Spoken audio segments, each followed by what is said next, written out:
alam ko, iba talaga ang atake because hindi naman ako nag-share ng chismis sa inyo. Pero wala na talaga akong masishare sa inyo sa side ng mga Duterte ngayon because I have not spoken to any of them for more than a year. Last kami nag-usap ni PRRD personally was before the SONA of 2023. That was the time when I told him that I would stay in the side of the government because that's what I promised that I would do. Kaya ang sinabi niya sa akin, Jam, ang away na to, hindi ka naman talaga kasali. The away of politicians is very trivial because us politicians come and go. You should not be loyal to any of us. You should be loyal to the Filipino people. I've made so many videos about it. Nakakapagod at nakakatawa talaga ang mga taong toxic. Gusto niyo lang naman akong magsalita kasi gusto niyo at expected niyo na i-defend ko ang mga gawain ng mga Duterte. How can I defend something I don't agree with? Diba? Yan nga ba ang sinasabi ko? Dati sinasabihan niyo ko, ang ingay-ingay ko about sa mga Duterte na ang toxic ko. I don't want to be the type of person that is toxic now. Nag-iiba talaga ang priorities ng mga tao. Ako, ang priority ko ang tumulong. At yun naman lagi ang sinishare ko sa plataforma na to. Kayo kasi nagagalit kayo if I talk about the government. Kasi para sa inyo, oh my God, BBM supporter na ako. Kailan ba ako naging hindi? Diba, sila nga ang kinampanya ko nung eleksyon. Kaya hindi ko naiintindihan ang mga logic ng mga tao na gusto nyo magsalita about kay VP Sara. I never worked for her. I never aspired to work for either the DepEd or the OVP. And she has supporters that have been very toxic about me, lying about me. Kung kayo ba nasa lugar ko, would you still want to support a person like that? Ayoko. Dati pa lang. Bago pa lang siya nanalo, hindi naman na talaga ako sa kanya. Yes, I spoke about her and Senator Amy at the start of their reign, even up to 2023, because I believed in that tandem. Pero kahit si Senator Amy, di ba, sinisiraan nyo? Di ba?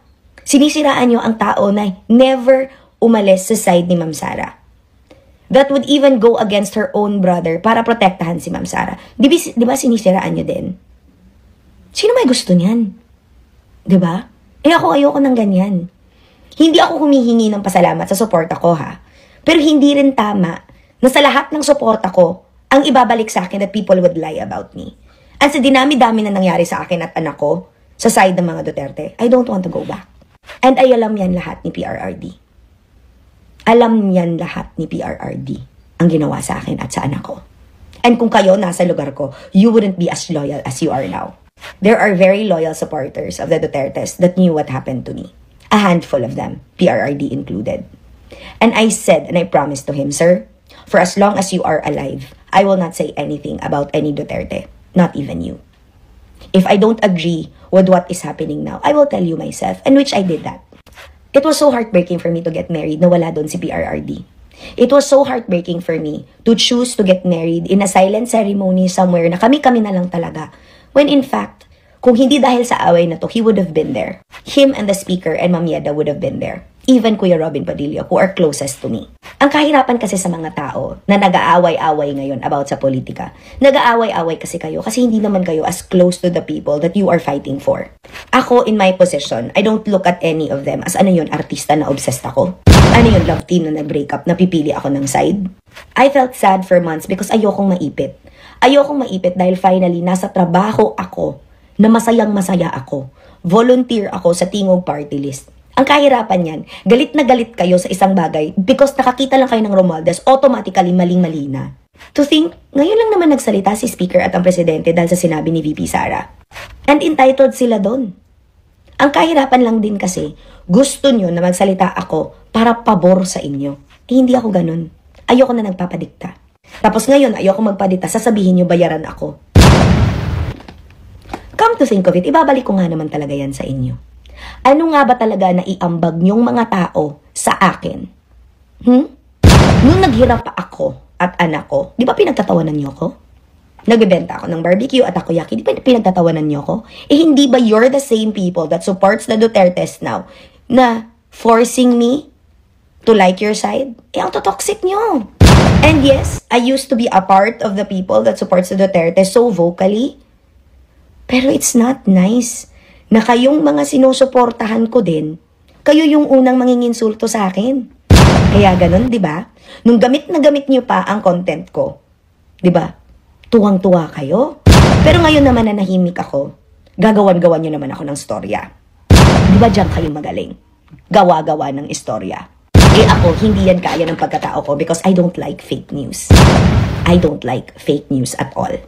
And with so much fake news being proliferated now, nakakatawa.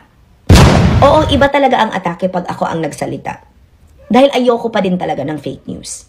Pero ang gusto nyo kasi manahimik ako about sa gobyerno, eh, tumutulong nga ako sa mga tao. Hindi man ako napunta sa DSWD, but programa ng DSWD ang pinamimigay namin sa taong bayan. Yan naman kasi ang trabaho ng tingog. Ang kahirapan kasi, dahil galit kayo sa mga Romualdez, ayaw nyo na nandito ako. Eh dito nga ako nilagay ni PRRD. What? Alam niya ang motibo ko kung bakit andito ako. Kasi gusto niya na gawin ko kung saan ako masaya. Masaya ako dati na dinedefend si PRRD because I have a connection to him and I speak to him personally. And what do you want me to do now? Speak about any of the Dutertes when I don't speak to any of them, not even VP Sara.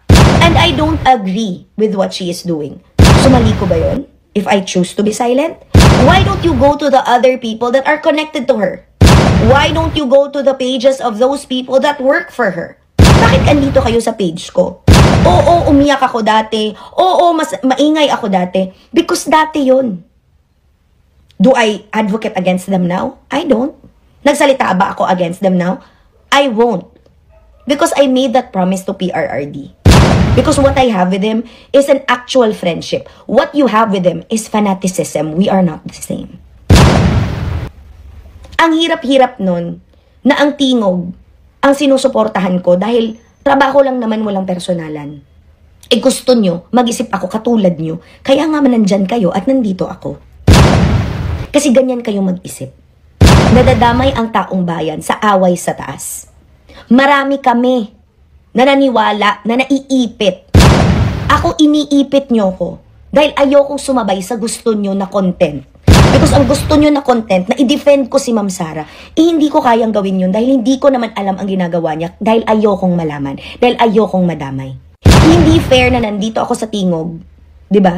Na andyan pa din ako, na magsasalita pa din ako, at magde-defend pa din ako sa mga Duterte. Kahit hindi naman yun gusto ko. Gusto ko ay nandito ako sa taong bayan na walang pinipiling side, na nanenerbisyo ako, na wala ako at hindi ako nagtatanong, Uniting ka ba? Lenny ka ba? Hindi. Kaya nakakatawa na kayo, ganyan kayo mag-isip. Eh, hindi tayo pareho, kaya nga ba dyan magno ako at ganyan lang kayo? Kaya nga 'di ba, gusto nyo na ako ang magsalita about politics and I still do. But not about an away that has nothing to do with how the government works now. In fact, ang away na yan is threatening the government. Hindi nyo ba nakikita yan? Pero kung sasabihin nyo na I will agree to a people power, I won't. For what? Magpi-people power, magkakagulo ang Pilipinas. For what? Sasabihin nyo magulo ang Pilipinas? No, it's not. Because ang nagpapagulo sa Pilipinas, ang mga opinion nyo na wala naman talagang ambag sa pagpapatakbo ng gobyerno at sa pagtulong sa mga tao. Kaya ayokong sumabay sa inyo. Kung galit kayo, magalit kayo. If you lie about me, sanay na ako dyan. But I will continue to help and I will continue to work for the benefit of the many Filipino people who believe in me. Kung hindi kayo kasali, eh di wag.